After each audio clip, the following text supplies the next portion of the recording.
Can we ever be certain of anything?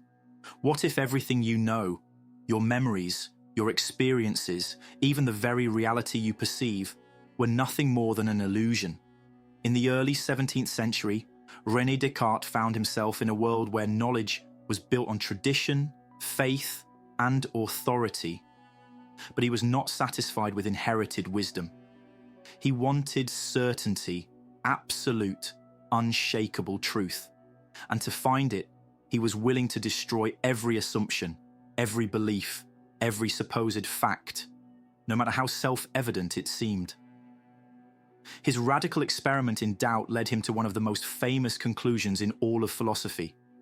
Cogito, ergo sum. I think, therefore I am. With this single phrase, he didn't just change the way we understand knowledge, he reshaped the very foundations of modern thought. Before Descartes, knowledge was largely based on authority, Aristotelian philosophy, Christian theology, and medieval scholasticism, where reason was subordinate to tradition, assumptions, and revelation. However, the Renaissance, the Protestant Reformation, and the scientific revolution had begun to challenge long-held certainties, exposing the fallibility of inherited wisdom. Descartes entered this era of upheaval seeking a new foundation for knowledge, one immune to doubt, leading him to a radical philosophical project that would dismantle centuries of tradition and redefine the pursuit of truth. If knowledge was to be truly certain, it could not rest on assumptions. It had to be built on an unshakable foundation. To find that foundation, Descartes employed what he called methodic doubt, a radical process of questioning in which he resolved to reject anything that could be doubted, no matter how obvious or self-evident it seemed. This was not mere skepticism for its own sake. Unlike the ancient skeptics who doubted knowledge altogether, Descartes doubted in order to find certainty. His goal was not destruction, but reconstruction. He compared his method to tearing down a house to its very foundation so that it could be rebuilt properly. And so, he began systematically questioning everything. Could his senses be trusted? No. After all, they had deceived him before. A stick in water appears bent, but it is straight when pulled out. A mirage appears real until one gets closer. If his senses were sometimes unreliable, how could he be sure they were ever completely accurate? But perhaps even more unsettling was the realization that reality itself might be deceptive. Descartes posed a now famous thought experiment. What if he were dreaming? In dreams, he often experienced sensations as vivid as waking life. He had believed himself to be awake many times, only to later realize he had been dreaming. If there were no definitive signs to distinguish dreams from reality, how could he be certain that he was ever truly awake? Still, even if his senses and his experience of the world were unreliable, perhaps logic and mathematics could provide certainty. 2 + 2 is 4. A triangle has 3 sides. These seem undeniably true. But then Descartes introduced his most radical hypothesis. What if an all-powerful, malevolent being, evil demon, were manipulating his thoughts, deceiving him into believing falsehoods as absolute truths? If such a deceiver existed, then even the most fundamental principles of reason could not be trusted. With this final step, Descartes had stripped away everything.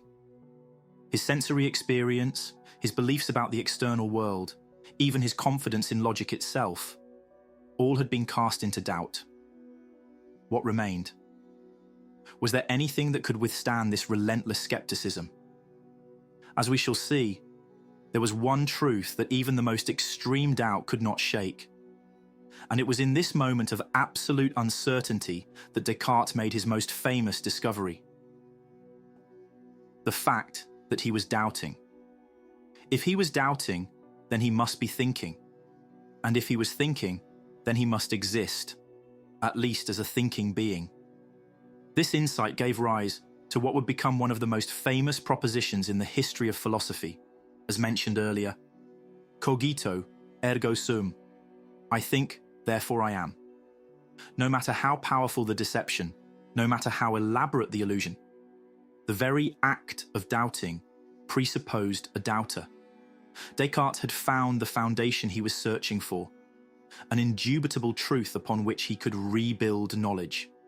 But what, exactly, had he proven to exist? The cogito, as philosophers often refer to it, established his own existence, but only as a thinking being. He could not yet be sure that his body existed, nor could he affirm the existence of the external world.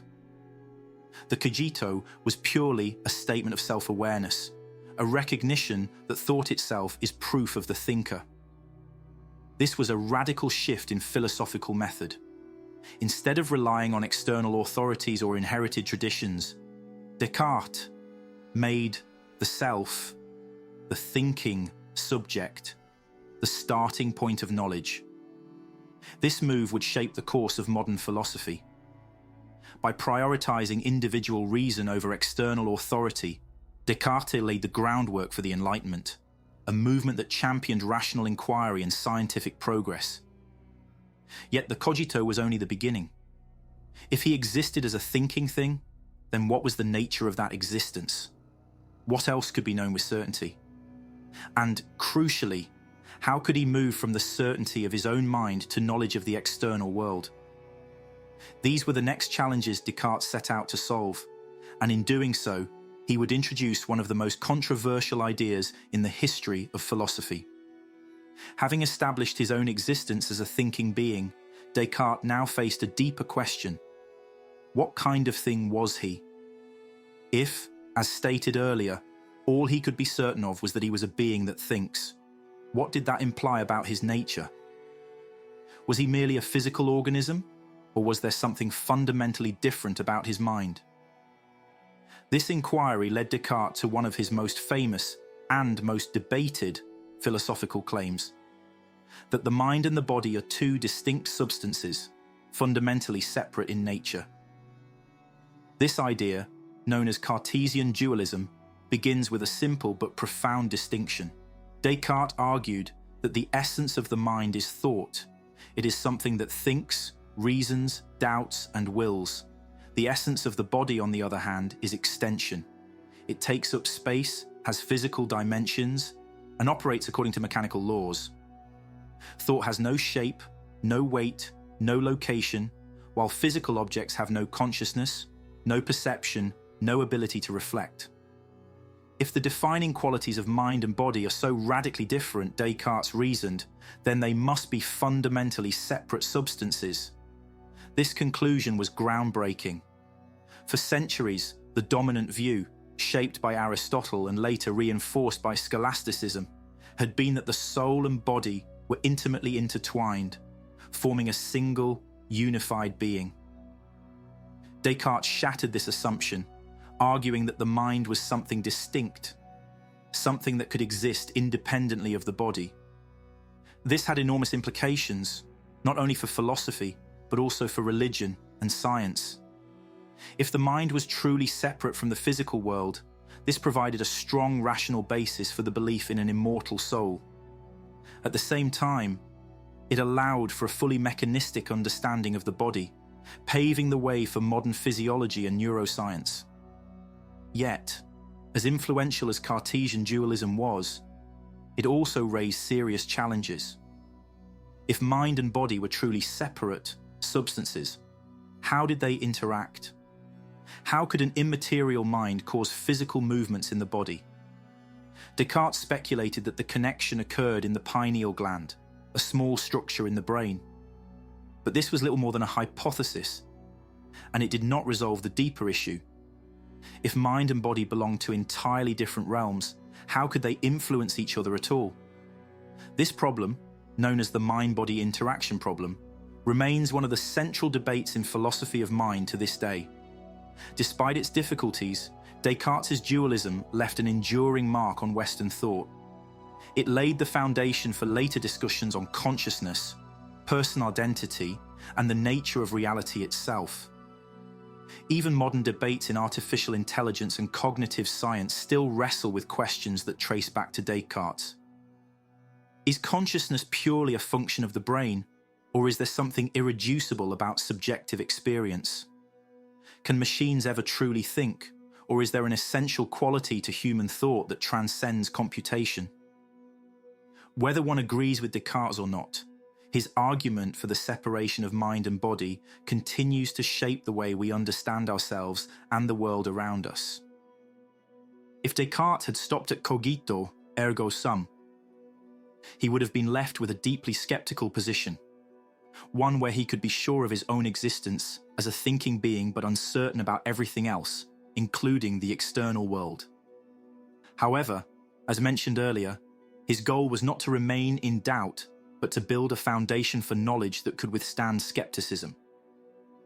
To move beyond the certainty of his own mind and establish the existence of the external world, he needed to bridge the gap between subjective thought and objective reality.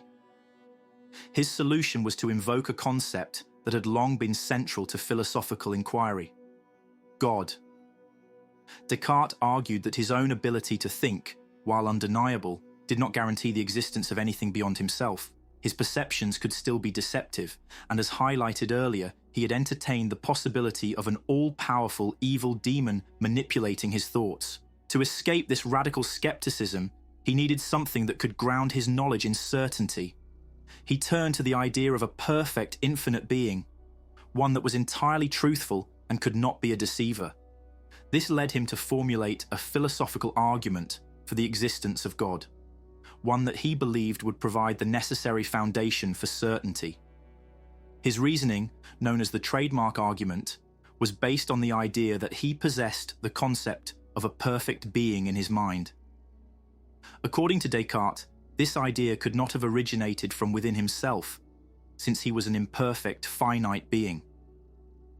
Just as a craftsman leaves a mark on his creation, Descartes argued that the idea of a perfect God must have been placed in his mind by God himself. In other words, the mere fact that he could conceive of perfection was proof that a perfect being existed.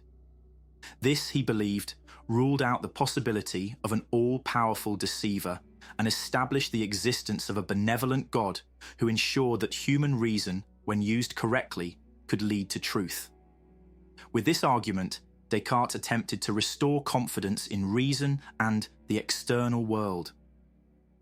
If God was not a deceiver, then the basic faculties of human cognition, the ability to think logically, to perceive the world, to engage in mathematics, must be fundamentally reliable.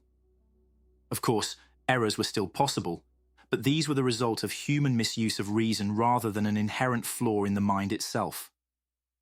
This allowed Descartes to take the next crucial step. If a benevolent God ensured that his clear and distinct perceptions were trustworthy, then he could conclude that the external world must exist as well.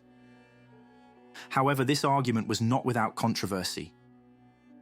Critics pointed out that Descartes' proof of God relied on an assumption that seemed circular. He needed clear and distinct ideas to prove God's existence, yet he also relied on God's existence to validate clear and distinct ideas. This problem, sometimes called the Cartesian circle, raised doubts about whether his argument truly escaped skepticism. Moreover, while Descartes presented his argument in rational terms, some saw it as a strategic attempt to align his philosophy with religious doctrine in an era where deviation from theological orthodoxy could have severe consequences. Despite these criticisms, Descartes' appeal to God played a crucial role in his overall philosophical system. It allowed him to move beyond radical doubt and claim certainty about the existence of the external world. Whether one finds his reasoning convincing or not, his approach highlights a broader philosophical question that remains relevant today. Can reason alone provide certainty, or does it ultimately require some external guarantee? For Descartes, God was that guarantee, a necessary anchor in a sea of doubt. Few philosophers have reshaped intellectual history as profoundly as René Descartes. He laid the foundation for modern epistemology, rationalism, and the enduring mind-body debate. His development of Cartesian coordinates revolutionized mathematics, bridging algebra and geometry, while his mechanistic view of nature helped propel the scientific revolution. His rationalist philosophy influenced thinkers like Spinoza and Leibniz, while provoking challenges from empiricists such as Locke and Hume, leading to Kant's attempt to reconcile the divide. Though his dualism remains controversial, it continues to shape discussions on consciousness and artificial intelligence. Whether celebrated or critiqued, Descartes' influence on philosophy, science, and knowledge remains undeniable. In the end, Descartes was not just a philosopher of the 17th century. He was a thinker whose questions still echo in our most fundamental inquiries.